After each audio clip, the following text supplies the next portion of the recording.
So I wanted to do a quick little video about the secret that I use to help me recover from my years of horrific health, horrific social situation, horrific everything, you know, just recovering myself, you know, recovering my body, recovering everything.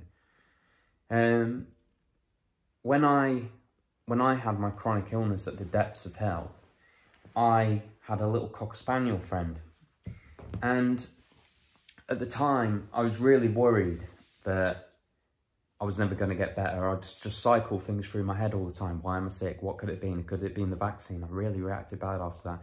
Could it have been all the antibiotics I had as it messed up my liver?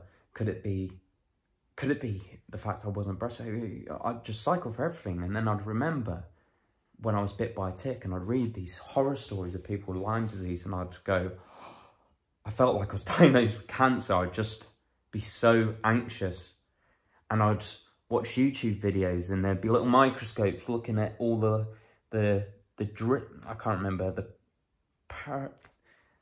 the like corkscrew parasites from Lyme disease that spiral through your cell walls and everything. I'd be looking at this and going, I'm fucked. There's no way I can come back from this. I'm watching stories of people that have antibiotics all the time and that never gets better, and I'd just panic. I'd be like, if it's Lyme's disease, what can I do? Realistically, there's nothing I could do. I'd think about all this, and then one day I just turn around, and my Cocker Spaniel, he was just... The most I ever walked in was about 5 hours in a day. And after that 5 hours, we'd go home, we've had a rest for an hour. And I'd go, walkies, and he'd just jump up and like, yeah, let's go, I'm ready to go. And it clicked that this dog had had ticks every week. I was removing them all the time, just like it's nothing. So why isn't he debilitated like me? Why is he still able to function like a normal dog? There's nothing that affects him. Why is that? I started really pondering on that question. I was just like, so what's he doing that I'm not? And I started to really understand that whether it's a cat, whether it's a dog, when they're resting, they literally will curl up in a ball and close their eyes. They're not sleeping, they're just resting, just peacefully resting. And at some point it just clicked with me. I never do that. I never just do that. I'm always too anxious, I'm always too depressed, I'm always too sad, I'm always too stressed to do that. So I'm using instant gratification to pass the time, because I'm not content with where I'm at. I'm not happy with where I'm at. I'm really not okay. And when a cat curls up on the couch, they're not thinking of anything. They're just like, this is nice. I'll sit.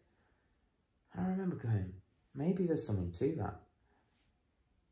Maybe if I trust my body's signals to me, I'll be like them one day. So when I felt really, really, really tired, I'd go, you know what? I'm going to go sit next to my dog and I'm just going to copy him. I'm going to copy my dog. And we sit on bed, doesn't matter if it's 11 o'clock in the morning, midday, whatever it is. I'm just going to rest there for a few hours. Do nothing, absolutely nothing. And sure enough, it really started to make a change for me. You know, other things were helping as well, but just going, hang on a minute, I'll just rest. I won't bombard my nervous system with World of Warcraft, Call of Duty, Counter-Strike, TV shows, Dexter, you know, all these things that are just telling my body that outside of this body is just mayhem. I'll just let my body rest. And it really paid off, and I just think there's a lot to learn from animals in a lot of ways. So yeah, that's one of the key things I did in my recovery. And it really paid off for me. I really do believe that technology, we're complete guinea pigs to it. It's relatively new. And you have generations of children now growing up with this stuff all the time. Like, I go into 4 or 5 houses a day most of the time, and you just see kids just glued to it. You can tell they're just on it all the time. Get home from school, they were on it. Go to bed, they were on it before bed. Wake up in the morning, I'll squeeze some in before school. And there's a price to pay for that. The body is just not evolved or in a place that it can deal with all that stimulation and not have some downfall from it.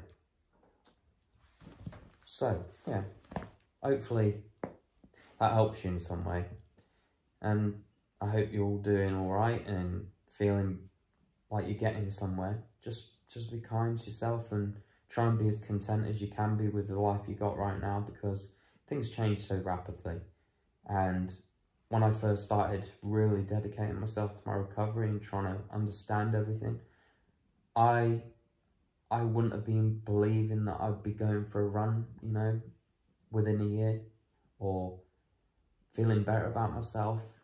I just thought I was starting yet another routine that might flop, but I really tried to be positive as I could every day. And just got to spread that message as much as I can. So I really thank you for your continued support and watching the channel and everything. I'm trying to get more exposure by getting on these other social media platforms. It's a I think that's the saying, a catch-22. I really dislike social media. If I could have a job where I didn't have a phone and I didn't have, you know, to go on all these things, I'd prefer it, but I feel like it's necessary. You know, it's going to get so common now with even teenagers developing all these autoimmune diseases, and there's no one there to validate them or help them. Usually just ridiculed by GPs and parents and stuff. So it's a necessary evil, I think. So if you support me with that, no, I'm happy to do it. So thanks for watching, guys. Again, if you've got any things you'd like me to cover, I'll do it.